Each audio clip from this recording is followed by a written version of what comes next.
श्रीभगवानुवाच भूयम् एव महाबाहो श्रीमे परमवच यतेऽहं प्रीयमाणाय वक्ष्यामि हितकाम्यया।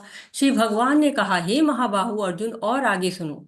चूंकि तुम मेरे प्रिय सखा हो, अतः मैं तुम्हारे लाभ के लिए ऐसा ज्ञान प्रदान करूंगा जो अभी तक मेरे द्वारा बताए गए ज्ञान से श्रेष्ठ होगा। तो भगवान की जो वार्ताएं होती हैं, कहते हैं न तृप्त्यामि उत्तमा श्लोक वार्ता। तो भक्त की हमेशा ही तृप्ति नहीं होती है, वो और सुनना चाहता है और सुनना चाहता है। और भगवान भी तृप्त नहीं होते हैं, भूया भूया पुनः पुनः बता रहे हैं। भगवान क्या बताना चाह रहे हैं? अपने हृदय की गोपनीय बात बताएं तो किससे, सबको तो बता नहीं सकते। और विशेषकर जो अभक्त है उनको तो बिल्कुल नहीं बता सकते। तो क्राइटेरिया क्या है कि अर्जुन जो है वो सखा है, प्रिय है, मित्र है। और भगवान कह रहे हैं कि ऐसा ज्ञान बता रहा हूं जो कि जो सुनने के बाद कुछ भी जो है, जो भी सुना है आपने, उस सबसे श्रेष्ठ है। जितना भी ज्ञान दिया है भगवान ने, उस सबसे श्रेष्ठ ये ज्ञान है। तो भगवान 7वें अध्याय में जो ज्ञान विज्ञान की वार्ता को उन्होंने शुरू किया था, उसको 8वें अध्याय में प्रश्न आ गया अर्जुन का, तो रुक गया। और 8वें अध्याय में बताया कि प्रयाण काल में मनुष्य को कैसा होना चाहिए, इसका उत्तर दिया। और 9वें अध्याय में फिर से भगवत ज्ञान और विज्ञान के विषय को जो है शुरू किया, बताया। और जब समाप्त होने लगा वो विज्ञान, तब बताया उन्होंने कि मन मनाभो मद भक्तो मद्याजी माम नमस्कुरु, मेरी भक्ति कर लो, मेरे परायण हो जाओ, भगवत परायण हो जाओ, मेरी पूजा करो। तो भगवान अभी और कहना चाह रहे थे, और उस बात को यहाँ पर शुरू कर रहे हैं। और बिना प्रश्न के, कोई प्रश्न नहीं आ रहा, और 10वां अध्याय शुरू हो जा रहा है। क्योंकि यते हम प्रियमाणाय, तुम मेरे प्रिय हो, बच्छामी हित कामया, तुम्हारे हित के लिए बता रहा हूँ, जो तुमसे तुम्हें लाभ होगा। तो भगवान अपनी विभूतियों को बता चुके हैं 7वें अध्याय में। और फिर कहे परमः वच, परम ज्ञान कहाँ से आता है? भगवान की कृपा से आता है।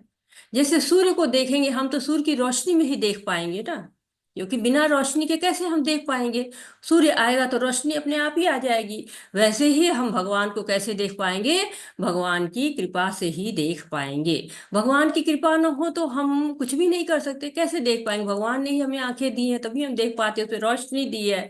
तो ब्रह्म संहिता कहती है, सो अभस्ति यत प्रपदासी मन्य विचित्रत्वे गोविंदादि पुरुषम तमहम भजामि। तो योगी मानसिक चिंतन से जो है भगवान को समझना चाहते हैं, परंतु जब गोविंद के चरण कमल की प्राप्ति हो जाती है, शुद्ध भक्ति आ जाती है, तब सब कुछ संभव हो जाता है। कितनी भी चीजें हो, कि विचित्र हो, अविचित्र हो, सामान्य हो, सब कुछ जो है वो कहाँ से हमको समझ में आती है? भगवान से समझ में आती हैं। तो भगवान सबके सामने प्रकट नहीं होते, ऐसी बात वो पहले भी कह चुके हैं। और यहाँ पर भी भगवान कह रहे कि तुम मेरे प्रिय सखा हो, इसलिए तुम्हारे सामने मैं इन बातों को रख रहा हूँ।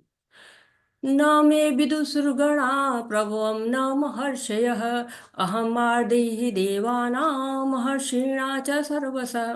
न तो देवतागण मेरी उत्पत्ति या ऐश्वर्य को जानते हैं, और न महर्षिगण ही जानते हैं, क्योंकि मैं सभी प्रकार से देवताओं और महर्षियों का कारण स्वरूप उद्गम हूँ।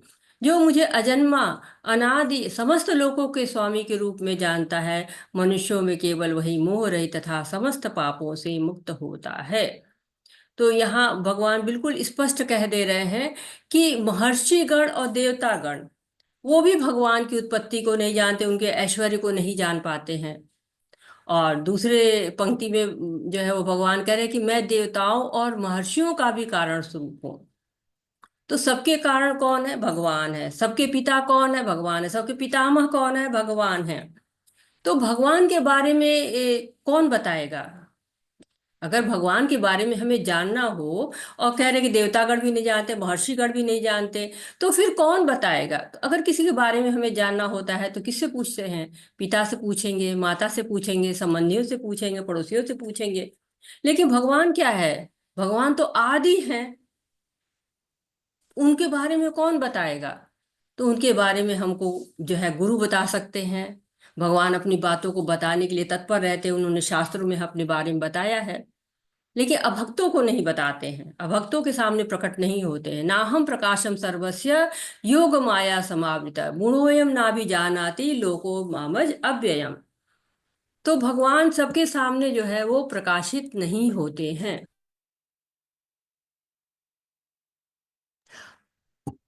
अब देखिए भगवान अजन्मा भी है, क्योंकि देव की पुत्र भले ही कहे जाते हैं, लेकिन वो देव की माता के गर्भ से नहीं आए थे, वो जो है वो प्रकट हुए थे, अजन्मा है वो। लोग कहते हैं कि जो है वो उनके पिता तो है देव की वासुदेव, तो अजन्मा कैसे हैं? तो वो प्रकट हुए थे, वो सामान्य बालक की भांति उनका जन्म नहीं हुआ था। और कहते कि देवकी और वसुदेव के समक्ष चतुर्भुज रूप में आए थे। फिर देव की माता उनसे प्रार्थना करती हैं कि वो बालक रूप में आए। जब वो बालक रूप में आते हैं, वो कहते हैं मुझे यशोदा के घर में पहुंचा दीजिए, नंद यशोदा के घर में पहुंचा दीजिए। तो कोई बालक पैदा होते तो इस तरह नहीं बातें कर सकता है। तो भगवान है वो, भगवान की लीलाएं हैं ये। और उनकी लीलाओं के माध्यम से ही हम भगवान को जान पाते हैं, समझ पाते हैं। और वो समस्त लोकों के स्वामी है। जो ऐसा जान जाएगा कि वो अजन्मा है, अनादि है, अनादिरादि गोविंदा है, और समस्त लोकों के स्वामी हैं, अहम सर्वस्व प्रभो, तो फिर क्या होगा? वही मनुष्यों में केवल वही मोह रहित और समस्त पापों से मुक्त होता है। तो उसी की सारी आसक्तियां खत्म हो जाती हैं, सारे पाप खत्म हो जाते हैं, जो भगवान को इस तरह से जान पाता है। सप्त ऋषिगण तथा उनसे भी पूर्व चार अन्य महर्षि एवं सारे मनु मानव जाति के पूर्वज सब मेरे से मन से उत्पन्न है, और विभिन्न लोकों में निवास करने वाले सारे जीव उनसे अवतरित होते हैं। तो बता रहे हैं सप्त ऋषिगण हैं। हम लोगों ने सुना होगा सप्त ऋषिगण, सप्त जो है ऋषिगण जो है वो एक सप्त ऋषि मंडल हम देखते हैं ना, कि हाँ वहाँ देखिए सप्त ऋषि मंडल निकला है। तो जो मनुष्य जीवन का आरंभ है, सबसे पहले ब्रह्मा जी आते हैं, ब्रह्मा के पुत्र चतुर्कुमार आते हैं, उनके बाद सप्त ऋषि आते हैं, और उसके से मानव जाति का आरंभ होता है। तो हमारे जो पूर्वज हैं, ऋषि होते हैं ना, हमारे गोत्र होते हैं ऋषियों के नाम पर, भृगु, भार्गव, कश्यप। तो ये सब जो है वो गोत्र होते हैं। तो ये किससे है? चार कुमार, सनक, सनातन, सनातन, सनत कुमार, ये जो है वो चार कुमार हैं। और जो ऋषि हैं, वशिष्ठ, कश्यप, अत्रि, जमदाग्नि, गौतम, विश्वामित्र और भारद्वाज, ये सब तो जो है ऋषि हैं। और इन्हीं से मानव जीवन की जो है वो आगे आते हैं। हर मनवंतर में एक मनु होते हैं। तो हर मनवंतर के और चार कुमार, तो 14 जो है मनु, हर मनवंतर के 14 मनु हो गए, एक मनु, सात सप्त ऋषि और प्लस चार कुमार। तो ये 25 महान ऋषि हैं, जो कहते हैं समस्त जीवों के पथ प्रदर्शक होते हैं, कहलाते हैं वो लोग। और ब्रह्मांड क्या असंख्य ब्रह्मांड है, और प्रत्येक ब्रह्मांड में असंख्य लोक हैं, और प्रत्येक लोक में नाना जो है योनियां निवास करती हैं। और ये सब कहाँ से आते हैं? सब इन्हीं लोगों से आते हैं। एतां विभूतियोगं च मम यो वेति तत्त्वतः सो विकल्पेन योगेन युज्यते नात्र संशयः। जो मेरे इस ऐश्वर्य तथा योग से पूर्णतया आश्वस्त है, वह मेरी अनन्य भक्ति में तत्पर होता है, इसमें तनिक भी संदेह नहीं है। तो बता रहे हैं कि जब भगवान का कोई ऐश्वर्य जान जाता है, तो उसका व्यवहार भी उसी के अनुसार हो जाता है। उसकी प्रीति, उसका सम्मान, उसका ढंग, उसका दृष्टिकोण, सब कुछ बदल जाता है। और वैसे ही जब वो कोई भगवान के दास रूप में स्वयं को मानता है, तो भगवान का जब ऐश्वर्य जान जाता है, तो उसकी भक्ति और भी दृढ़ हो जाती है, उसका समर्पण और बढ़ जाता है, उसकी शरणागति और बढ़ जाती है। इसलिए भगवान अपने ऐश्वर्य का वर्णन करते हैं, जिससे क्या करे, मनुष्य उनकी अनन्य भक्ति कर सके। अनन्य, अनन्य मीन्स अन्य नहीं, केवल भगवान श्री कृष्ण, उन्हीं की भक्ति को जो है वो आदि गुरु शंकराचार्य जी क्या कहते हैं, एको देव की पुत्रम, एक देव की पुत्र से। यह कहते हैं ना कि एताम विभूति योगम मम यो वेति तत्वतः सो विकल्पेन योगेन युज्यते नात्र संशय। तो इसमें कोई संशय है ही नहीं कि जब हम उनकी विभूतियों को जान जाए, उनको तत्वतः जान जाते हैं, तो उनके केवल भजेंगे, केवल उनको भजने का ही कार्य करेंगे। इसके अलावा हम और कुछ करेंगे ही नहीं। भजन मीन्स सेवा, डिवोशनल सर्विस। जो है प्रभुपाद हमेशा कहते हैं कि डिवोशनल सर्विस जो है सर्विस है, सेवा है। भजने का मतलब केवल मानसिक चिंतन नहीं होता है। भगवान की भक्ति करता है जो, वो भगवान की सेवा करता है, उनको भोग लगाता है, उनको माले पहनाता है, उनके लिए फूल चुनता है, उनके उनकी जो है वो पर्दे हटाता है, उनके मंदिर की सफाई करता है। ये सब भजते में, डिवोशनल सर्विस में आ जाता है। अहम सर्वस्व प्रभो मत्तः सर्वं प्रवर्तते इति मत्वा भजन्ते मां बुधा भाव समन्विताः। मैं समस्त आध्यात्मिक तथा भौतिक जगतों का कारण हूँ। प्रत्येक वस्तु मुझसे ही उद्भूत है। जो बुद्धिमान या भली भांति जानते हैं, मेरी वे मेरी प्रेमा भक्ति में लगते हैं तथा हृदय से पूरी तरह मेरी पूजा में तत्पर होते हैं। अब ये यहाँ से चतुर्श्लोकी गीता का आरंभ होता है। 4 श्लोक हैं यहाँ से, 8, 9, 10, 11। ये बहुत ही महत्वपूर्ण है। महत्वपूर्ण क्यों है कि भगवान अपने बारे में, भक्तों के बारे में और किस प्रकार भगवान भक्तों पर कृपा करते हैं, यही गीता का मूल रहस्य है। इसी को जानना बहुत ही आवश्यक है। गीता का रहस्य है, ये पूरा सार है। तो पहला श्लोक सबसे पहले भगवान अपने बारे में बताते हैं ना, पहले अपने बारे में परिचय देंगे तभी तो आगे हम और चीजों को कह पाएंगे, समझा पाएंगे। तो भगवान सबसे पहले कहते हैं अहम सर्वस्व प्रभो। सब चीजें मुझसे ही आरंभ होती हैं, मैं ही कारण स्वरूप हूँ। किसका? जड़ का भी, चेतन का, हर चीज का। मैं ही। सभी की उत्पत्ति कहाँ से होती है? भगवान से होती है। कहते हैं कि ईश्वरः परमः कृष्ण सच्चिदानंद विग्रह अनादिरादि गोविंद सर्व कारण कारणम। तो ब्रह्मदेव जो है, ब्रह्मा जी, वो स्तुति कर रहे हैं भगवान की, और उनको क्या कह रहे हैं कि सर्व कारण कारणम, जो भी कुछ है, जो भौतिक जगत की चीजें हैं, जो आध्यात्मिक चीजें हैं, सबका कारण भगवान है। इसलिए जो बुद्धिमान लोग होते हैं वो भगवान की सेवा भाव में लग जाते हैं। बुधा भाव से जो बुद्धिमान है वो क्या करते हैं? भाव से भगवान की सेवा करते हैं। तो प्रभुपाद जी बताते हैं कि जिन विद्वानों ने वेद का अध्ययन कर लिया है और परमाणिक गुरु का, भक्तों का साथ कर लिया है, वो जानते हैं कि सर्व कारण कारणम कौन है? भगवान स्वयं है। और इसीलिए जो बुद्धिमान लोग हैं वो भगवान को भजते हैं। भजन्ते माम, भजनते भजते हैं, वो प्रेम भक्ति करते हैं और हृदय से पूरी तत्परता के साथ भगवान की पूजा में लग जाते हैं। तो ये भगवान ने बताया अपने बारे में कि जो कुछ भी आप देख रहे हैं, जहां भी आपकी नजर जा रही है, सब जगह भगवान ही कारण स्वरूप है। और जो जानता है वो बुद्धिमान है। मच्चित्ता मद्गत प्राणा बोधयन्तः परस्परं कथयन्तश्च मां नित्यं तुष्यन्ति च रमन्ति च। मेरे शुद्ध भक्तों के विचार मुझ में वास करते हैं, अपना जीवन मेरी सेवा में अर्पित रहते हैं, और वे एक दूसरे को ज्ञान प्रदान करते तथा मेरे विषय में बातें करते हुए परम संतोष तथा आनंद का अनुभव करते हैं। तो यहाँ पर भगवान अब बता रहे हैं कि शुद्ध भक्त, जो भगवान के भक्त होते हैं, वो भगवान की सेवा में रमते रमते हैं। और उनकी दिनचर्या क्या होती है? वो दिन रात भगवान की सेवा की ही तैयारियां करते हैं। जब सवेरे से उठते हैं, मंगला आरती की तैयारी करते हैं, मंगला आरती करते हैं, फिर उसके बाद से भगवान के लिए भोग बनाते हैं, फिर जो है गुरु वंदना करते हैं, भोग लगाते हैं, स्वयं प्रसादम पाते हैं, वो हरि कीर्तन करते हैं, जप करते हैं। तो और इसके साथ साथ जो दो भक्त अब आपस में मिल जाते हैं तो भी भगवान की बातें करते रहते हैं, क्योंकि उन्हें कुछ और अच्छा ही नहीं लगता है। उन्हें भगवान की बातें करने में बड़ा सुख मिलता है, तृप्ति मिलती है, संतोष मिलता है, और अच्छा लगता है उनको। उनको अपने जीवन का परम लक्ष्य बिल्कुल स्पष्ट होता है कि हाँ, जो है मुझे भगवान को ही लक्ष्य बनाना है। मत चित्ता मदगत प्राणा, 6 जो है बातें यहाँ बताई गई हैं कि मन बुद्धि इंद्रियां सब भगवान में लगा दो। मन बुद्धि कहाँ लगती है? जहाँ आपका बड़ा प्रेम होता है, बड़ी आत्मीयता होती है।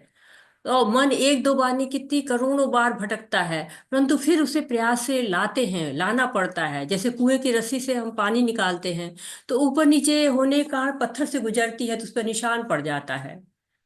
तो कहते हैं ना कि ये इतनी आसानी से नहीं होता है, रस्सी को बलिदान देना पड़ता है।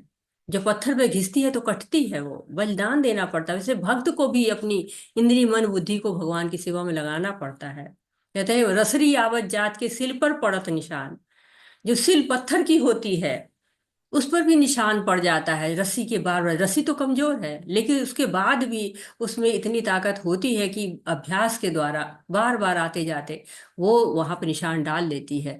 वैसे ही भक्त मन को बार बार अपनी तरफ जो है भगवान की तरफ लगाता है और भगवान की सेवा में लगा रहता है।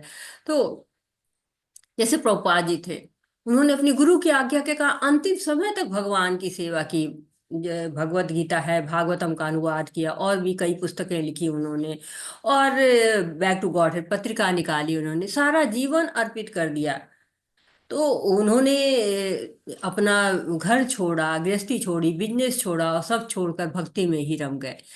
और फिर जो है तीसरा चौथा क्या है, बोधे अंत कथयंत। तो दो भक्त मिलते हैं तो क्या करते हैं, एक ही तरह की उनकी इच्छा होती है कि भगवान की बातें करें। तो कहते हैं कि जैसे एक दीपक जलता है तो उसके नीचे अंधेरा होता है, जब दो दीपक जल जाते हैं तो दोनों का अंधेरा दूर हो जाता है। तो भक्त भगवान के विषय में आपस में आदान प्रदान करते हैं। जो सामान्य लोग होते हैं वो आपस में मिलते हैं तो कहाँ मूवी देखने जाना है, कौन सी वेब सीरीज आ रही है, कौन सा सीरियल हिट हो गया, कौन क्रिकेट वर्ल्ड कप कहाँ हो रहा है, और कौन सा नेता क्या कर रहा है, उनने क्या बयान दिया, कहाँ पे किसकी सरकार बन रही है। लेकिन भक्त ऐसा कुछ नहीं करते हैं। भक्त क्या करते हैं, पूछते हैं कि ये इस श्लोक का क्या अर्थ होगा, इस श्लोक को और अच्छे से कैसे समझ सकते हैं, भगवान की सेवा को ऐसे और अच्छे से कर सकते हैं, या भगवान की सेवा में क्या क्या नहीं करना चाहिए। ये सारी बातें उनके डिस्कस के मैटर्स होते हैं। जैसे भक्ति विनोद ठाकुर थे, वो डीएम थे। तो उन्होंने अंग्रेजों से कहा कि मैं नौकरी नहीं करना चाहता हूँ, भक्ति करना चाहता हूँ। तो अंग्रेजों ने कहा कि अरे, जो है लोग सर्विस करने के लिए, इस पद के लिए परेशान है, और आपको ये पद मिल गया है तो आप भक्ति करना चाह रहे हैं। तो फिर उनके समय मिले, उनका समय नष्ट ना हो, उनके घर से रेलवे लाइन बिछाई गई, ताकि वो अपने कार्य को भी ठीक से करें और अपनी भक्ति को भी पूरी तरह से कर सके। तो श्यंती च रमंती च, तो दो भक्त मिल गए तो क्या होगा, भजन कीर्तन होगा, भगवान की लीलाओं का वर्णन होगा, उसी में संतुष्टि उनको मिल जाएगी। तो ऐसे भक्त बहुत बड़े भक्त होते हैं कि नारद भक्ति सूत्र में उनके बारे में कहा गया है कि उनका कंठ अवरुद्ध हो जाता है, रोमांच से भर जाते हैं, अश्रु उनको आते हैं। और ऐसे लोग होते हैं वो अपने कुलों को पवित्र कर देते हैं। कंठावरोध रोमांचा शुभी परस्परम लपमाना पावयंती कुलानी पृथ्वी च। पूरे जो है वो कुल को, पृथ्वी को, सबको पवित्र करते रहते हैं। चैतन्य महाप्रभु भी कहते थे, नैनम गलदश्रुधार्या वदनम गदगदा रुद्धया गिरा। भगवान कब मेरी जो आंखें हैं वो आपके लिए आंसुओं से भरेंगी, कब मेरी आवाज जो है वो रुंध जाएगी आपको याद कर करके। तो ये चैतन्य महाप्रभु के अंदर के भाव थे जो भगवान के लिए निकल रहे थे कि भगवान मैं कितना पापी हूँ, मेरे क्यों नहीं आंखों से आंसू आ रहे हैं आपके लिए, आपका वियोग मुझे क्यों नहीं कष्ट दे रहा है। तो जो भक्त होते हैं वो भगवान को याद करना चाहते हैं, भगवान में ही डूबे रहना चाहते हैं, ताकि उनको आनंद मिले, जो उनके शाश्वत आनंद को वो जान सकें। तेषां सतत युक्तानां भजतां प्रीतिपूर्वकं ददामि बुद्धि योगं तं येन मामुपयान्ति ते।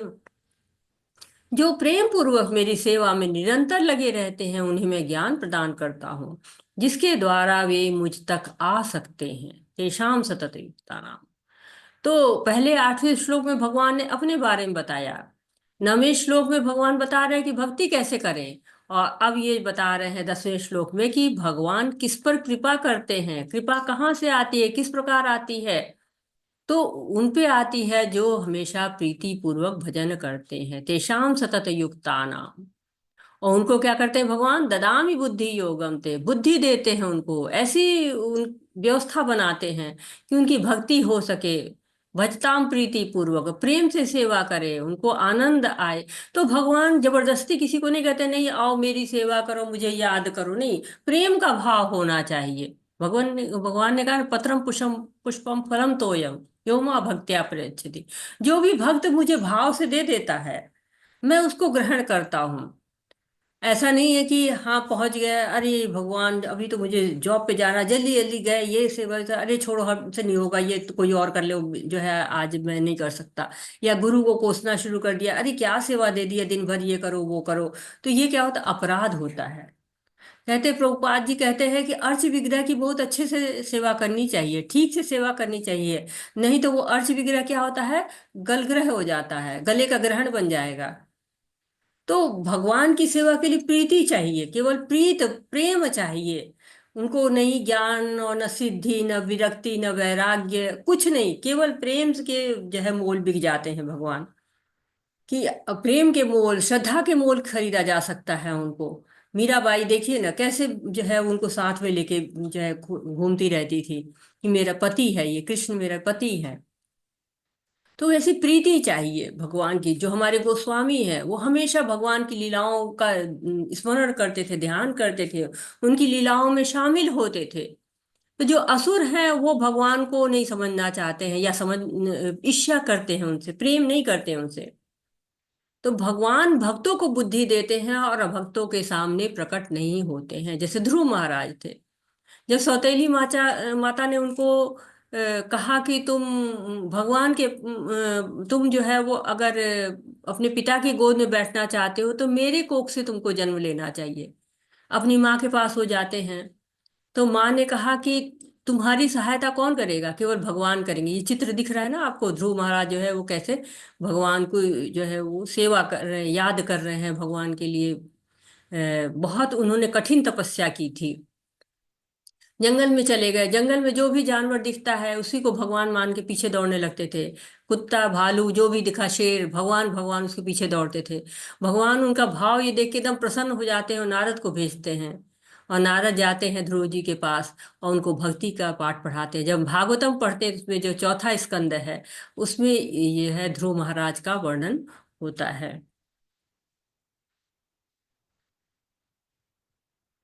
और 11वां श्लोक, 8, 9, 10, 11, ये चतुर्श्लोकी गीता का आखिरी श्लोक है।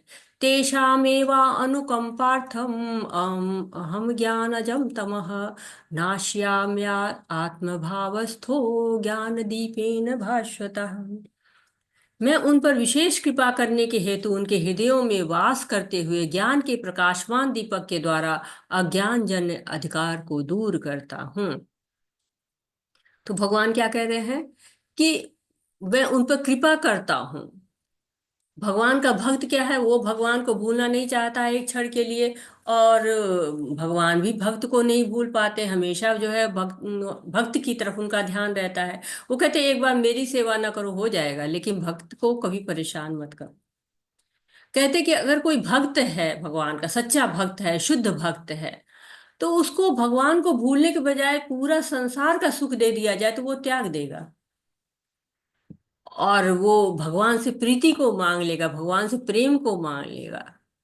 कहते हैं कि जब तक संसार में राग द्वेष है, सारे कल्मश जो हैं वो है, तब तक भगवान से प्रीत नहीं हो सकती। क्योंकि आसक्ति बहुत है ना, भौतिक जीवन में बहुत विविधता है, वो हमको आकर्षित करता है। और जब तक उन आसक्तियों में हम डूबे रहते हैं, भगवान को समझना बहुत मुश्किल होता है।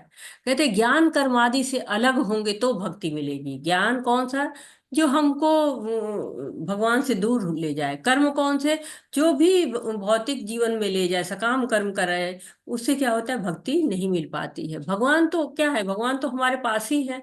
भगवान को ढूंढने के लिए कहीं हमें नहीं जाना है, भगवान हमारे हृदय में ही है। वो जानते भी कि हम क्या इच्छा कर रहे हैं। अगर हम भौतिक जीवन की इच्छा करते हैं, भगवान उसमें भी मदद करते हैं, ठीक है आप भोग की पूर्ति करो। और अगर हम भगवान को चाहते हैं तो भगवान उसके लिए भी हमको भक्तों से मिलाते हैं, कि भक्तों की संगति देते हैं ताकि हमारी भक्ति और ज्यादा बढ़े।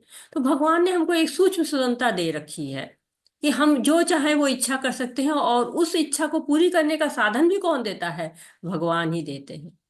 देखिए गोपियां क्या थी, कितना भाव था उनको। गोपियों जैसा भाव लाना तो बहुत ही कठिन है। बहुत जो है कहते हैं कि वो जाती थी बाजार में दूध दही बेचने के लिए। तो ये नहीं कहती कि दूध ले लो दही ले लो, नहीं, वो कहती थी कि गोविंद ले लो, माधव ले लो, कृष्ण ले लो। तो लोग कहते थे कि ये क्या है, तुम ये क्यों नहीं कहती कि दूध ले लो दही ले लो, माखन ले लो। तो कहती थी कि निकलता ही नहीं है कोई नाम, भगवान के नाम के अलावा कोई नाम सूझता ही नहीं है, जबान पर आता ही नहीं है। और वो ऐश्वर्य भी नहीं चाहती थी। द्वारका में जब जाते हैं और वहां ऐश्वर्य देखती तो कहती नहीं, राधा रानी कहती मुझे ये वाला कान्हा नहीं चाहिए, मुझे वो वाला कान्हा चाहिए जो वृंदावन में था। और चैतन्य महाप्रभु यही कहते थे कि ऐश्वर्य विपुल प्रीति मोहि होई। तो मुझे ऐश्वर्य नहीं चाहिए, प्रीति मुझे चाहिए। वैसे ही गोपियां कहती थी कि मुझे वो प्रेम चाहिए। कहाँ गोपियां मानने को तैयार थी कि नहीं, कृष्ण बहुत ही ज्यादा कहीं बड़े हैं या भगवान हैं। वो कहती थी कि ठीक है, तुम जो है कौन से बड़े हो, तुम्हारे पास बड़ा सा घर है, मेरे पास भी तो घर है, हमारा छोटा घर है। ग्वाल बाल उनसे लड़ने के लिए तैयार हो जाते थे। भले ही उन्होंने कालिया दमन देखा था, उसके बाद भी कहते थे अरे तुम नहीं मारते तो हम मार देते, हम कौन से कम बलशाली हैं, तुम अकेले थोड़ी ना बलशाली हो। तो ये क्या है, विशुद्ध प्रेम, भक्ति की चरम अवस्था है। और ये जो प्रेम था गोपियों का, गोपाओं का, ये जो है बहुत प्रिय था भगवान को, क्योंकि कोई द्वंद्व भाव नहीं था, कोई ईर्ष्या नहीं थी, विशुद्ध प्रेम था। अब देखिए कि हम शुद्ध नहीं होते हैं, और उसके बाद भी हम चाहते हैं कि भगवान हमारे घर में रहें। अगर आपके पास कोई टूटा फूटा घर दे दे और कहे कि नहीं ये तो फ्री में है, रह लो तुम, तो आप कहेंगे कि नहीं, इतना गंदे घर में हम नहीं रहेंगे, हम थोड़ा पैसा खर्च कर लेंगे, साफ सुथरा घर रहेंगे, हमेशा रहना, बीमारियां पकड़ लेंगी। और हम चाहते हैं कि भगवान जो हमारा गंदा सा हृदय है, घर शुद्ध नहीं है, उस शुद्ध में भगवान आके रह लें।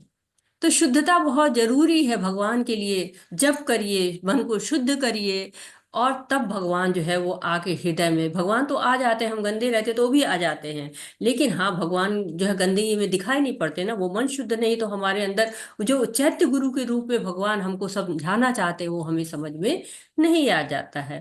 तो ये चतुश्लोकी गीता है, भगवान को, भक्त के बारे में, भक्तों के बारे में बताती है।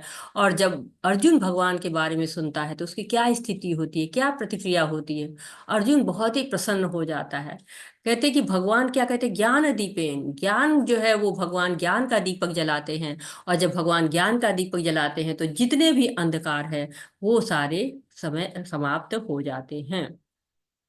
और तब भगवान की प्रशंसा में क्या निकलता है अर्जुन के मुंह से। अर्जुन उवाच परम ब्रह्म परम धाम पवित्रम परम भुवन पुरुषम शाश्वतम दिव्यम आदिदैवम अजम विभुम आहुस्त्वामृष सर्वे देवर्षि नारदस्तथा असितो देवलो व्यास स्वयं चैव ब्रवीषि मे। अर्जुन ने कहा, आप परम भगवान, परम धाम, परम पवित्र, परम सत्य हैं। आप नित्य दिव्य आदि पुरुष, अजन्मा तथा महानतम हैं।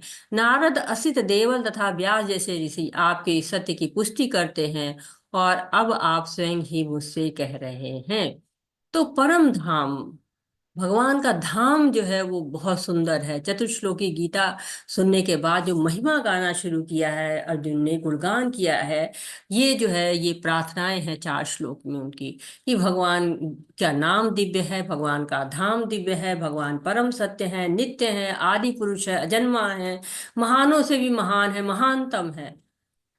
अब अर्जुन ने तो बड़ी प्रशंसा की, भगवान की बड़ी स्तुति कर डाली, लेकिन सोच रहे हैं कि मैंने तो बोल दिया, लोग कहेंगे ये तो क्या, ये तो फ्रेंड है, दोस्त हैं, ये तो सखा हैं, ये तो करेंगे ही प्रशंसा, क्योंकि मित्र एक दूसरे मित्र की प्रशंसा करता है, सखा एक दूसरे की मित्र की सखा की प्रशंसा करता है।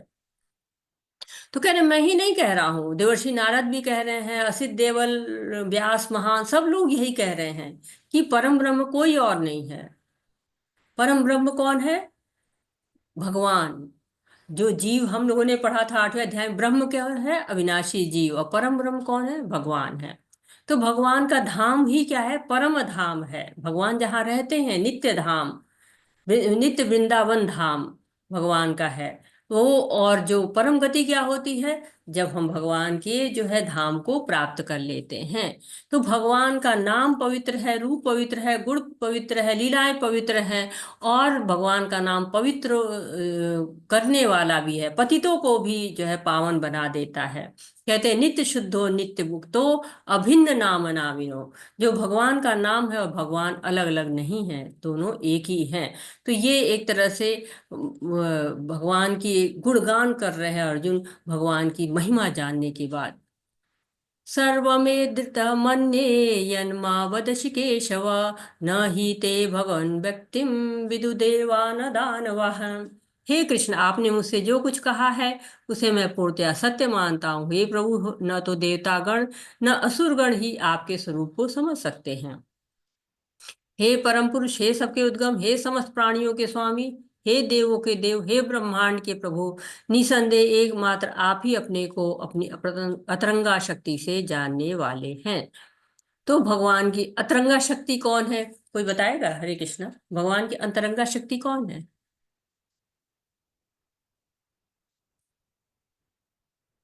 आप अनम्यूट हो सकते हैं।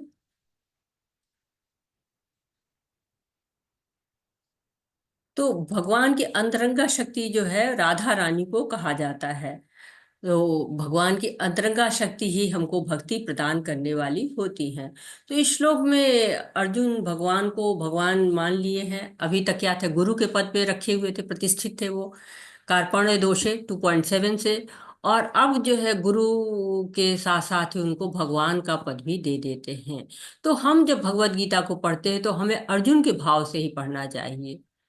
जो देवर्षि जैसे मार्कंडेय ऋषि उनको भगवान मानते हैं, भृगु ऋषि उनको पुरातन विष्णु मानते हैं, अंगिरा ऋषि संपूर्ण प्राणियों की रचना करने वाले मानते हैं, देवर्षि नारद असित ये लोग क्या है कि ज्ञानी लोग हैं, जो चार कुमार हैं, सुखदेव गोस्वामी हैं, देवल हैं जो अर्च विग्रह की सेवा करते हैं, महर्षि व्यास हैं। तो इन सब ने उनको परम सत्य माना है। तो अर्जुन भी उनको समझ जाते हैं कि हाँ, भगवान जो है वो अपने बारे में केवल कौन बता सकता है, भगवान ही बता सकते हैं, क्योंकि भगवान को और कोई जानता ही नहीं है। देवर्षि व्यास असित देवल लोग भी नहीं जानते हैं। तो जब भगवान से अर्जुन उनके बारे में सुनते हैं तो प्रसन्न होकर उनकी स्तुति करते हैं, क्योंकि वो अब पूर्णतः सत्य उनके सामने आ चुका है कि कृष्ण भगवान है। और उनका चिंतन किस रूप में किया जाए ये उनको समझ में आने लगता है। उनका जो है विषय होता है कि कैसे आपको करें, कैसे हम आपको जो कुछ आपने कहा सब सत्य है, लेकिन हम जो है वो आपको कैसे चिंतन करें, ये उनके मन में आ रहा है। जैसे एक बीमार है तो वो अपनी बीमारी के बारे में जानता है पर अपने इलाज के बारे में नहीं जानता है, और जानता भी है तो डॉक्टर से कम जानता है। जब डॉक्टर बताता है तो वो मानता है और वो स्वीकार करता है, अपने रोग को स्वीकार करता है कि हाँ हमें ये रोग है, और उस रोग के अनुसार वो कर्म करता है कि हाँ मुझे ये दवा खानी चाहिए। तो और वैसे ही क्या है, हम सब भौतिक रोग से त्रस्त हैं। हे कृष्ण, हे परम योगी, मैं किस तरह आपका निरंतर चिंतन करूं? कोई पढ़ना चाहेगा? हरे कृष्णा। हे कृष्ण, हे परम योगी, मैं किस तरह आपका निरंतर चिंतन करूं, आपको कैसे जानूं? भगवान, आपका स्मरण किन किन रूपों में किया जाए? हे जनार्दन, आप पुनः विस्तार से अपने ऐश्वर्य तथा योग शक्ति का वर्णन करें। मैं आपके विषय में सुनकर कभी तृप्त नहीं होता हूँ, क्योंकि जितना ही आपके विषय में सुनता हूँ उतना ही आपके शब्द अमृत को चखना चाहता हूँ। तो अर्जुन के क्या है, अर्जुन की लालसा बढ़ रही है कि नहीं, मुझे और बताइए, अपने बारे में और बताइए, मैं आपके बारे में और जानना चाहता हूँ। आप परम योगी हैं, भगवान क्या हैं, जो परम योगी हैं। और उनको हम कैसे जान सकते हैं? प्रमाणिक गुरु के द्वारा ही हम जान सकते हैं। तो अर्जुन विस्तार से जो है वो प्रश्न पूछ रहे हैं, क्योंकि वो हमारे बारे में ज्यादा जो है वो भगवान के बारे में ज्यादा बताना चाह रहे हैं। भगवान सबके सामने प्रकट तो है नहीं, भगवान योग माया से ढके रहते हैं। और केवल जो भक्त होते हैं, वो भी समर्पित भक्त, शरणागत भक्त, वही उनको देख पाते हैं। अर्जुन इसीलिए भी सुनना चाहते हैं, क्योंकि भगवान का मन जो है वो भगवान के भक्त ही समझ सकते हैं। और उन भक्त का मन कभी भी भगवान की कथा से भरता भी नहीं है। परीक्षित देखिए, एक जगह बैठे हुए 7 दिन तक न खाया उन्होंने न पिया, दैनिक कार्य भी नहीं किए, और जो है लगातार सुनते रहे भगवान के बारे में। वैसे अर्जुन भी कह रहे हैं कि भूयम कथम तृप्त ही शृण्वते नास्ति में मितम, कि आपकी कथा सुनने से तो कभी मन तृप्त होता ही नहीं है। सूत गोस्वामी भी कहते हैं कि कृष्ण की लीलाओं को सुनकर कभी तृप्ति नहीं होती, स्वादु स्वादु पदे पदे, हर पद में स्वाद है। मतलब कितना स्वाद भरा हुआ है कि समाप्त ही नहीं होता है। जो संसार की किताबें हम एक बार पढ़ते हैं बोर हो जाते हैं, पर भगवत गीता यथारूप का एक बार स्वाद लग जाए तो जितनी बार पढ़ेंगे हमें नया स्वाद मिलता चला जाएगा। अब हम भगवान की विभूतियों के बारे में देख पढ़ते हैं। हरे कृष्णा, पढ़िए प्रभु जी। हरे कृष्णा माता जी, दंड प्रणाम। हरे कृष्ण प्रभु जी। माता जी, भगवान ने कहा, हाँ मैं तुम्हें मेरी शानदार अभिव्यक्तियों के बारे में बताऊंगा, लेकिन उनमें केवल जो प्रमुख हैं हे अर्जुन वे असीम हैं। चांद, ये माता जी कैसे पढ़ा जाएगा? हाँ, ऐसे ही सितारों में चांद, वेदों में सामवेद, ऐसे पढ़ा जाएगा। अच्छा जी जी। जैसे सितारों में चांद, वेदों में सामवेद, देवता में इंद्रदेव, जीवित प्राणियों में जीवन शक्ति, रुद्र में शिव, यज्ञ और राक्षस में कुबेर। वितासा, कुबेर। विदासा कुबेर, यज्ञ और राक्षस में बृहस्पति, नहीं, पुजारी में बृहस्पति। आपको हाँ, असुविधा हो रही तो मैं पढ़। पुजारी में बृहस्पति, जनरल में स्कंद, जल जलाशय में सागर, साधु में भृगु, ध्वनि कंपन में ओम। आम, ओम।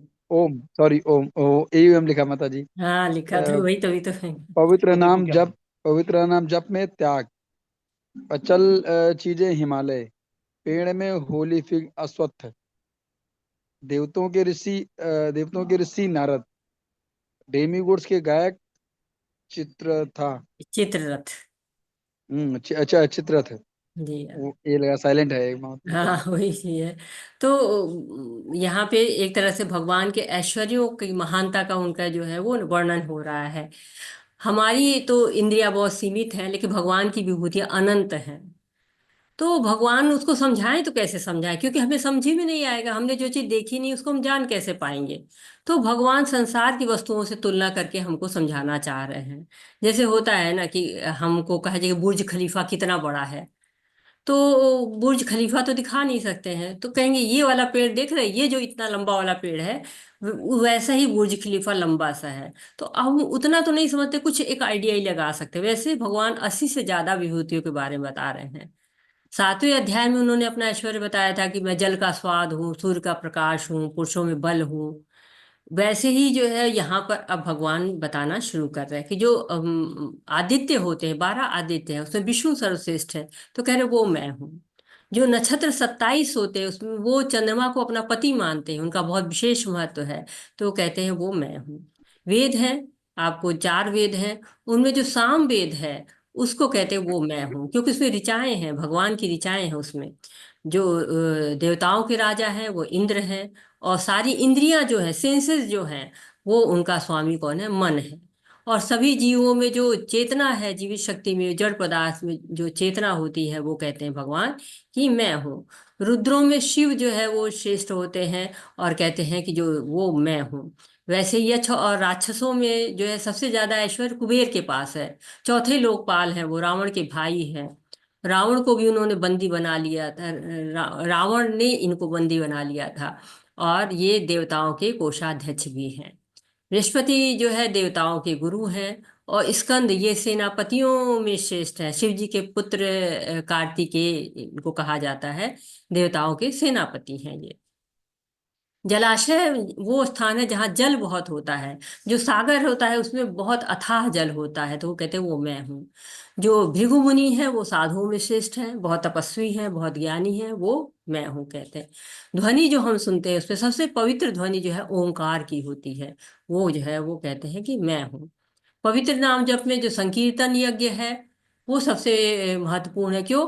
क्योंकि इसमें खर्च भी कम है, शुद्ध करने वाला है, सरल भी है। और करने के लिए कोई बहुत ज़्यादा ताम झाम की जरूरत नहीं है, कहीं भी बैठ जाइए बहुत और कहीं एक माला लेके, नहीं माला है तो उंगलियों पर भी आप नाम जप कर सकते हैं।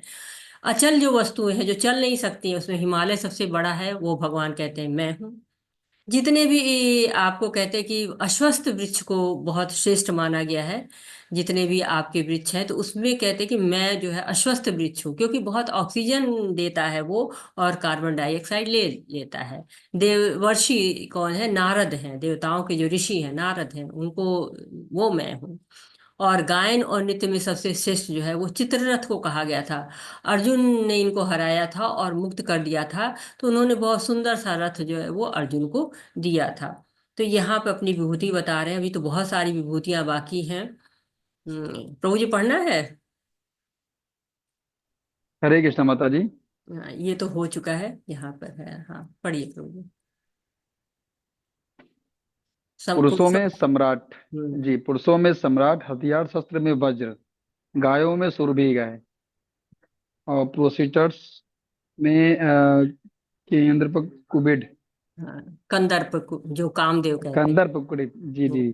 सांप में वासुकी, नागों में अनंत, जलीय देवता में वरुण, पूर्वजों में आर्यम, कानून के डिस्पेंसर यमराज, दैत्य दानव प्रहलाद, सबर्स वश में करना समय, जानवरों में सिंह, पक्षियों में गरुड़, शोधक में हवा, मछलियों का वर्ग शार्क, बहती नदियां गंगा, रचना में शुरुआत अंत और मध्य भी, विज्ञान आध्यात्मिक विज्ञान, लॉजिशियंस सम्यक सत्य, लेटर्स आ ए और।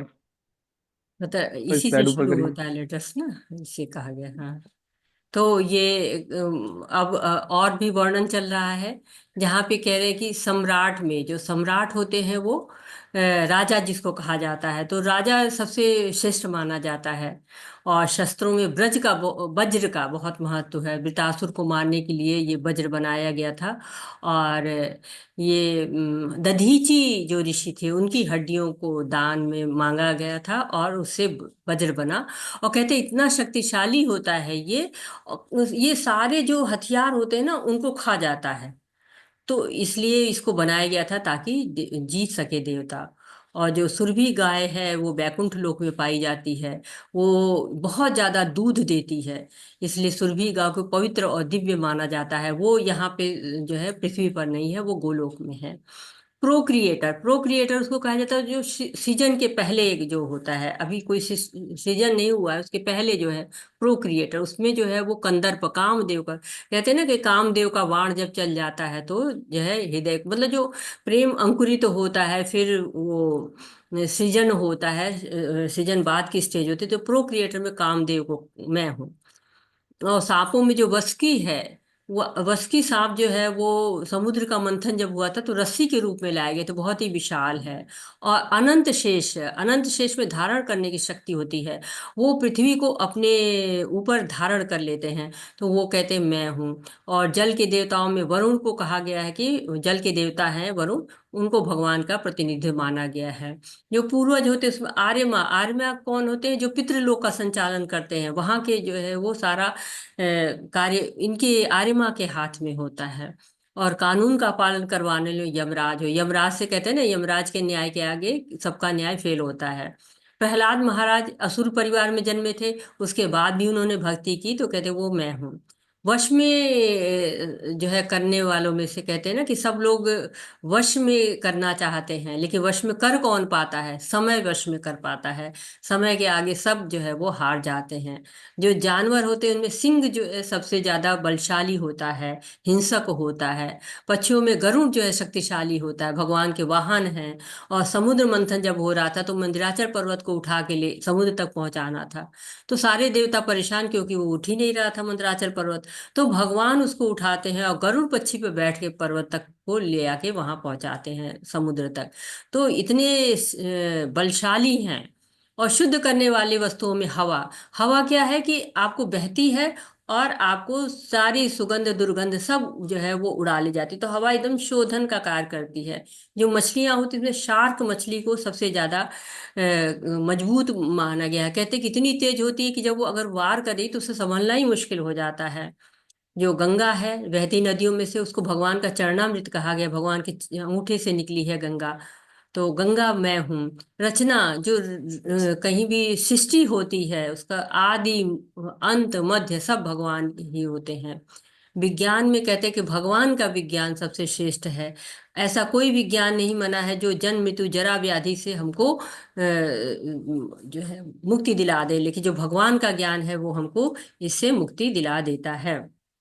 तो सृजन करने वालों में जो भी अक्षरों में यानी कि ओंकार, उसके बिना कोई भी शब्द बनता ही नहीं है।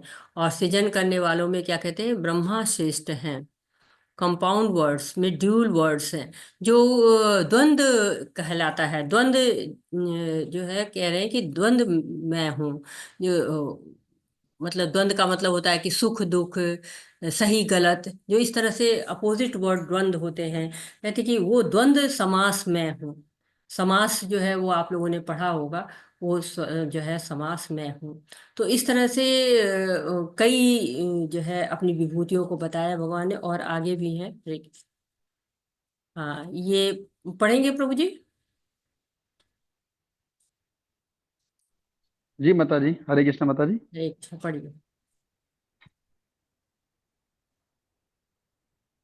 माता जी, महिलाओं में हम्म। प्रसिद्धि, भाग्य, भाषण, स्मृति, बुद्धि, विश्वास और धैर्य।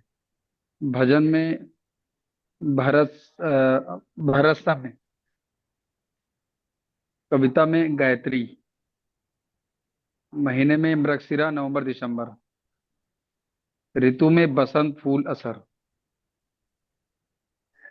चीट्स में जुआ, स्प्लेंडेड में धूम्रतान धूमतान, NA 9 विक्टोरी एडवेंचर, बलवान बल,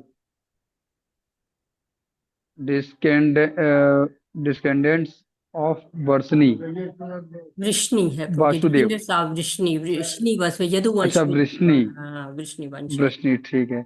वासुदेवा।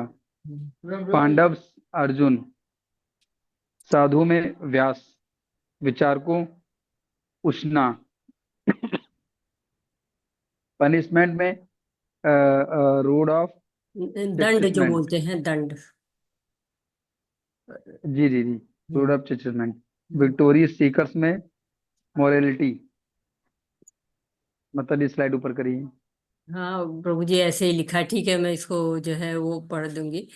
अभी करते हैं। तो महिलाओं में, जो महिलाओं में गुण होते हैं, ये सारे गुण यहाँ पर बता रहे हैं कि वो गुण कहाँ से आते हैं, मुझसे आते हैं। ये सारे गुण जो इस यहाँ पे नाम लिखे हुए हैं, प्रसिद्धि है, भाग्य है, भाषण है, विश्वास, धैर्य, सब गुण की भगवान प्रशंसा कर रहे हैं एक तरह से। जो भजन है उसमें बृहत साम, साम वेद में जो है भगवान की ऋचाएं हैं, जिसमें बृहत साम भगवान की जो है वो स्तुति है बहुत ज्यादा, वो कहते हैं मैं हूँ। और कविता जो है वो जो गायत्री मंत्र होता है, उसको कहा जाता है ना कि ऋचाएं जितनी भी है, जितनी छंद बंद करके जो ऋचाएं हैं, उसमें गायत्री की जो है वो प्रधानता है। जो दीक्षाएं होती हैं, हरि नाम दीक्षा होती है, ब्राह्मण दीक्षा होती है, उसमें जो ब्राह्मण दीक्षा है उसमें गायत्री मंत्र जो है दिया जाता है। ऐसे जो महीना है वो नवंबर दिसंबर, मार्गशीर्ष का महीना श्रेष्ठ है। इस महीने में व्रत जो है किए जाते हैं, उपवास किए जाते हैं। और बसंत ऋतु सबसे अच्छी मानी जाती है, न गर्मी न सर्दी होती है, वातावरण स्वच्छ होता है। वैसे ही भगवान कहते हैं ना कि सब द्वंद्व से परे हैं। वैसे ही जो है भगवान को कहा जा रहा है कि बसंत की तुलना कर रहे हैं कि बसंत सबको आकर्षित करता है। जो चीट्स यानी कि छलने वालों में से वो जुआ है।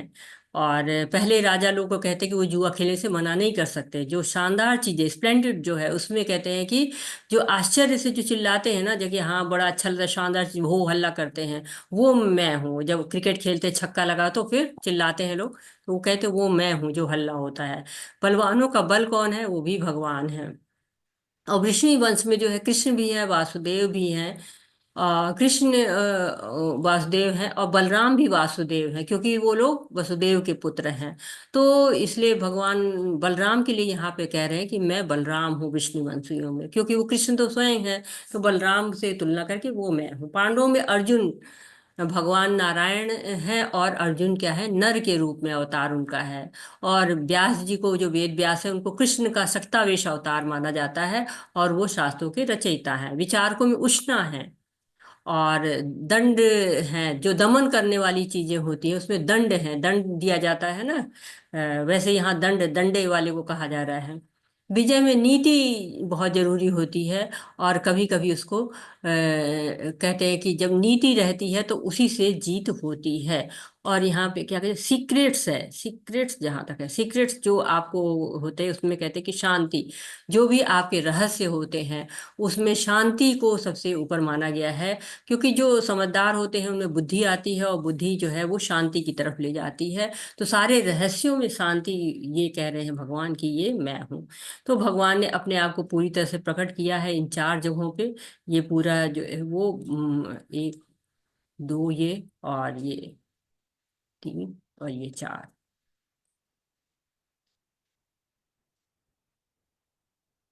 इन जो है चार जो है स्लाइड्स में पूरी तरह से भगवान ने अपने ऐश्वर्यों को बताया है। और ये देखिए, ये चित्र के रूप में आप देख रहे हैं, जो जो वर्णन आया हुआ है इन चार श्लोकों में, उनका यहाँ चित्र के रूप में वर्णन है। यही नहीं है अर्जुन, मैं समस्त सृष्टि का जनक बीज हूँ। ऐसा चर तथा अचर कोई भी प्राणी नहीं है जो मेरे बिना रह सके। हे परंतप, मेरी दैवी विभूतियों का अंत नहीं है। मैंने तुमसे जो कुछ कहा वह तो मेरी अनंत विभूतियों का संकेत मात्र है। तो भगवान कह रहे हैं कि ऐसा नहीं है कि तुमने मेरी सारी विभूतियां जान ली हैं, ये कर्टेन रेजर है। हम सारी विभूतियों को कैसे जान सकते हैं? तो हम इंद्रियों के द्वारा जो हम देख कर, सुन कर, पढ़ कर ये सब जान सकते हैं, तो ये चेतना भी कहाँ से आती है? ये इंद्रियों में कैसे कार्य कर पाती हैं? भगवान की चेतना के द्वारा भगवान हमको चेतना देते हैं। तो भगवान की इतनी अनंत विभूतियां हैं, कोई सीमा ही नहीं है। कहते हैं कि मैं ही वो बीज हूँ जिससे सृष्टि होती है। तो सब कुछ कृष्ण की शक्ति पर ही आधारित है। कृष्ण की शक्तियों को अगर लिखने की चेष्टा की जाएगी तो सारे जो है वो पन्ने खत्म हो जाएंगे, सारी स्याही खत्म हो जाएगी, सारे वेद शास्त्र कम पड़ जाएंगे। तो हम कृष्ण की विभूतियों को महसूस कर सकते हैं, उनको देख सकते हैं और भगवान को याद कर सकते हैं उन विभूतियों के द्वारा। यद यद विभूतिमत्सत्त्वं श्रीमदुर्जितमेव वा तद्देव गच्छ त्वं मम तेजो अंश संभवम्। तुम जान लो कि सारा ऐश्वर्य, सौंदर्य तथा तेजस्वी सृष्टियां मेरे तेज के स्फुलिंग मात्र से उद्भूत है। ये नहीं कि भगवान ने सारी शक्तियां लगा दी हैं, ये क्या है, एक चिंगारी मात्र है। इतना सब जानने की जरूरत भी नहीं है कि भगवान की पृथक पृथक ऐश्वर्य को देखा जाए। हम भगवान की सृष्टि को एक नज़र डाल के ही जान सकते हैं कि ब्रह्मा जैसे विराट जीव से लेकर चींटी तक को भगवान ने बनाया है। भगवान सब जगह विद्यमान भी है। जो एक आचार्य है श्री विद्याभूषण प्रभु जी, वो कहते हैं कि जो सूर्य है वो भी कृष्ण से अपनी शक्ति को प्राप्त करता है। और सारे जो सृष्टि का पालन भगवान के एक छोटे से अंश हो रहा है। भगवान हर जगह व्याप्त है और भक्त उसको हर जगह देख सकता है। अथवा बहुनेतेन किं ज्ञातेन तवार्जुन विष्टभ्यामिदं कृत्सन् एकांशन स्थितो जगत। किंतु हे अर्जुन, इस सारे विशद ज्ञान की आवश्यकता क्या है? मैं तो अपने एक अंश मात्र से संपूर्ण ब्रह्मांड में व्याप्त होकर इसको धारण करता हूँ। तो भगवान कह रहे हैं कि मैं तो बस अपने थोड़े से अंश से ही इसको धारण करता हूँ, हर जगह मैं व्याप्त हूँ। और भक्त मुझको हर जगह देख लेता है। इतना ज्यादा सब कुछ हमें पढ़ने की, जानने की, इतने ज्ञान की आवश्यकता ही नहीं है। बस इतना सोच लीजिए कि मेरा एक अंश अंश मात्र ही पर्याप्त है।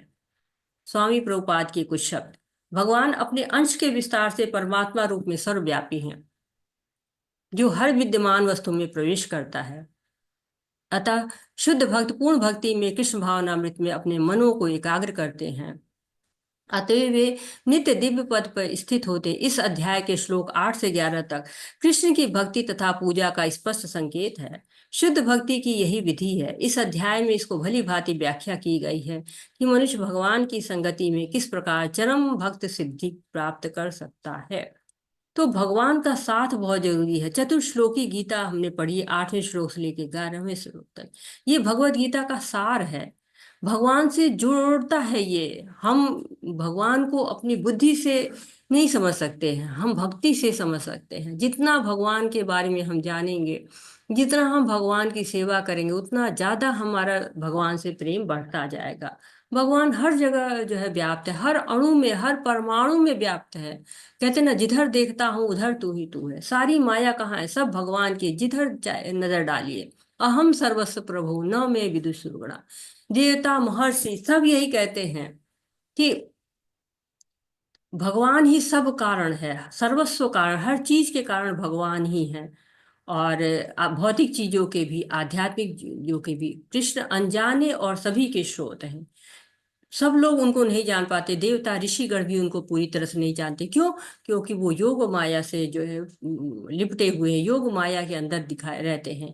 इसीलिए हम उनको नहीं देख पाते हैं। और भगवान को कहा कि मच्चित मदगत प्राणा, सब शुद्ध भक्तों के विचार जो है वो भगवान में ही वास करते हैं। इसीलिए हमको क्या समझना है? कृष्ण को ही सर्वोच्च समझना है। कृष्ण, शुद्ध भक्ति क्या है? हमारी भगवत गीता का सार है। अर्जुन ने कृष्ण के सर्वोच्च पद को स्वीकार किया। भगवान कृष्ण अपनी विभूति का वर्णन करते हैं, तो अर्जुन भी मान लेते हैं कि भगवान ही सर्वोच्च हैं, भगवान है, ये यहाँ से अर्जुन को बिल्कुल स्पष्ट हो जाता है। इसके पहले गुरु भाव से भगवान को सुन रहे थे, अब भगवान के भाव से उनको सुन रहे हैं। सारी विभूतियां भगवान की है, भगवान दिव्य हैं। जितना हम विभूतियां देखते हैं उनकी, सब क्या है, उनका एक अंश मात्र हैं। तो एक तरह से हमको भी ये समझ लेना चाहिए कि हरि चरण ही दुख हरण है। जब हम हरि नाम लेते हैं, सतत कीर्तन करते हैं, तो हम भगवान को प्राप्त करने की दिशा में एक कदम और बढ़ाते हैं। तो हमें चतुश्लोकी गीता को पढ़ना चाहिए, समझना चाहिए, हमेशा गुनना चाहिए, क्योंकि ये एक जो है, भगवान ने अपना पूरी तरह से अपने आप को खोल के रख दिया है कि भगवान सर्व कारण कारण है। इस सृष्टि में भगवान की जो विभूतियां हैं, भगवान की जो व्यापकता है, वो हर जगह दिखाई पड़ती है। यहाँ पर भगवान स्वयं घोषणा कर देते हैं कि मैं ही भगवान हूँ। और भगवान को कैसे प्राप्त कर सकते हैं? केवल भज करके। एक नरसिंह मेहता थे, गृहस्थ थे, वो मधुकरी करते थे, मधुकरी में भिक्षा मांगते थे। तो उनकी लड़की की शादी होनी थी, कोई व्यवस्था नहीं थी, माता परेशान थी उनकी कि दिन रात भगवान का नाम लेते हैं, कुछ व्यवस्था करिए, कुछ समय निकालिए ताकि कुछ ज्यादा मधुकरी करिए, तो फिर हमारी लड़की की शादी हो जाए। अब लड़की की शादी तय हो गई, माता परेशान है। अब निकल गए मधुकरी करने, कहीं पर भागवत सप्ताह हो रहा था, बैठ गए, भूल ही गए कि शादी का जो है बिटिया की है। और शादी का दिन निकल गया। अब जब उनको याद आता है, भगवत समाप्त होता है भगवत सप्ताह, और वहां से फिर वो डरते डरते घर की तरफ आते हैं कि क्या हाल हो रहा होगा, मेरी बेटी की बारात लौट गई होगी। लेकिन जब पहुंचते हैं, गांव से उनका आदर भाव शुरू हो जाता है, पत्नी प्रसन्न भाव से मिलती है, बहुत अच्छा काम किया आपने, बहुत अच्छा काम किया। वो परेशान, क्या कर दिया मैंने, तो मैं तो कितना बुरा करके आ रहा हूँ कि मैं तो पहुंचा ही नहीं मेरी बेटी की शादी में। तब बताया पत्नी ने कि 11 साल का एक सुंदर सा बालक आया था, इतना धन लाया, इतने कपड़े सब लाया, बहुत सुंदर शादी हुई, आपने बड़ी अच्छी व्यवस्था की। तब उनको ये समझ में आया कि वो तो कृष्णा ही मेरा सारा काम कर गए। और यही यहाँ पे जो है चतुश्लोकी में गीता में बताया गया है कि जैसे पिता बच्चों की उंगली पकड़ के चलाते हैं, उसकी रक्षा करते हैं, वैसे ही भगवान करते हैं। तो हमें भगवान पे भरोसा रखना चाहिए, भगवान की जो है वो श्रवण कीर्तन करना चाहिए। भगवान भगवत गीता में हर अध्याय में बताते हैं कि हम भगवान से कैसे जुड़ सकते हैं। और ये जो हमारा 10वां अध्याय है, ये हमको बताता है कि हम भगवान की विभूतियों को जानकर, भगवान के ऐश्वर्य को जानकर, और हम भगवान से जुड़ सकते हैं। और इसी नोट पे वाछा कल्पतरुभ्यश्च कृपा सिंधुभ्य एव च पतितानां पावनेभ्यो वैष्णवेभ्यो नमो नमः। अनंत कोटि वैष्णव वृंद की जय, श्रीला प्रभुपाद की जय। हरे कृष्णा कृष्ण कृष्ण कृष्ण हरे कृष्ण हरे, हरे हरे, हरे हरे राम राम हरे हरे राम, राम, राम राम हरे हरे। हरे हरे कृष्णा, हरे कृष्णा, कृष्ण कृष्ण कृष्णा हरे हरे, हरे राम राम, हरे राम, राम राम हरे हरे। हरे हरे। हरे कृष्णा माता हरे जी। कृष्णा, बहुत बहुत धन्यवाद सब। धन्यवाद माता जी, कोटि कोटि प्रणाम। कोटि कोटि प्रणाम आप लोग को। कोई प्रश्न है, कोई सुझाव है, कुछ ऐड करना चाहते हैं, तो हरे कृष्णा।